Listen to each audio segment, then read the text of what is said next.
আসসালামু আলাইকুম রহমতুল্লাহ। সম্মানিত প্রিয় ভাই ও বন্ধুরা, আমরা আজকে আলোচনা করব ইসলামের মৌলিক কিছু আকীদা বিশ্বাস নিয়ে। ইসলামের মূল বিষয় হচ্ছে আকীদা। সুতরাং যার আকীদা ঠিক থাকবে না, তার কোনো আমলই আল্লাহর কাছে গ্রহণযোগ্য হবে না। সেজন্য আসুন আমরা আকীদা সম্পর্কে গুরুত্ব সহকারে কিছু বিষয় জেনে নিই। আকীদা নাম্বার 1, আল্লাহ তাআলা ব্যতীত সমস্ত সৃষ্টি জগৎ প্রথমে একদম অস্তিত্বহীন ছিল।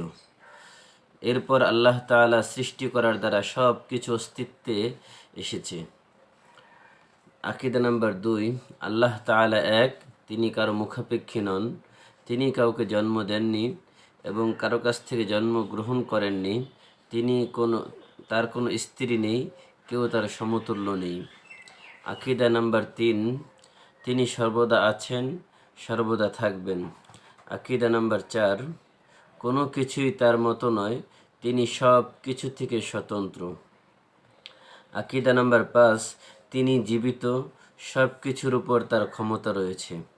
আকীদা নাম্বার 6, কোনো কিছুই তার জ্ঞানের বাইরে নয়। আকীদা নাম্বার 7, তিনি সব কিছু দেখেন, সব কিছু শুনেন। আকীদা নাম্বার 8, তিনি কথা বলেন, কিন্তু তার কথা আমাদের কথার মতো নয়।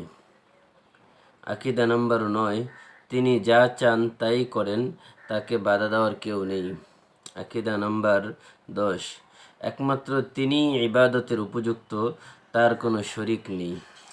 আকীদা নাম্বার 11, তিনি আপন বান্দাদের প্রতি অতি দয়াশীল, তিনি রাজাদিরাজ, যাবতীয় দোষ ত্রুটি থেকে পবিত্র, তিনি আপন বান্দাদেরকে সকল বিপদ আপদ থেকে রক্ষা করেন, তিনিই মর্যাদাবান, বরত্বের অধিকারী, সব কিছুর সৃষ্টিকর্তা, তার কোনো সৃষ্টিকর্তা নেই, পাপ রাশি ক্ষমাকারী, পরাক্রমশালী, অতি বদান্য, তিনি রিজিকদাতা, যার রিজিক ইচ্ছা হ্রাস করে দেন, যার ইচ্ছা বাড়িয়ে দেন।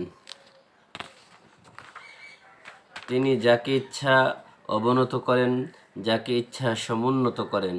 তিনি যাকে ইচ্ছা সম্মান দেন, যাকে ইচ্ছে লাঞ্ছিত করেন। তিনি ন্যায়পরায়ণ, চরম ধৈর্যশীল ও সহিষ্ণু, খেদমত ও ইবাদতের মূল্যায়নকারী, অর্থাৎ তোর জন্য সওয়াব দান করেন। দোয়া মোনাজাত কবুলকারী, উদার, তিনি সকলের উপর কর্তৃত্ববান, তার উপর কোনো কর্তৃত্বকারী নেই।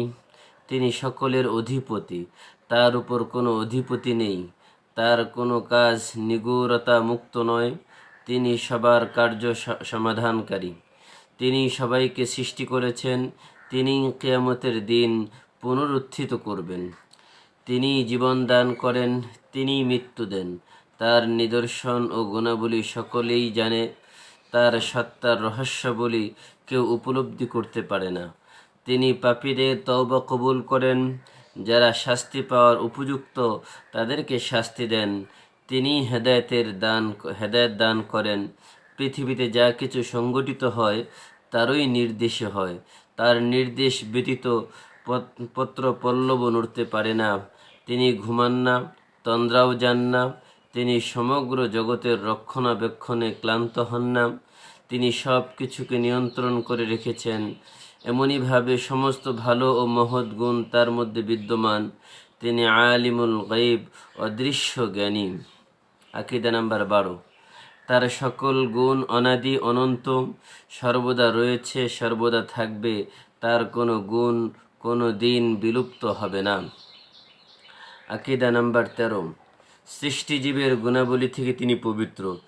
আল কোরআন হাদিসের কোনো স্থানে যে এরূপ কিছু গুণের সংবাদ দেওয়া হয়েছে, অবশ্য তার মর্ম আল্লাহর উপরেই সুপর্দ করতে হবে। তিনি তার নিগূঢ়তা জানেন।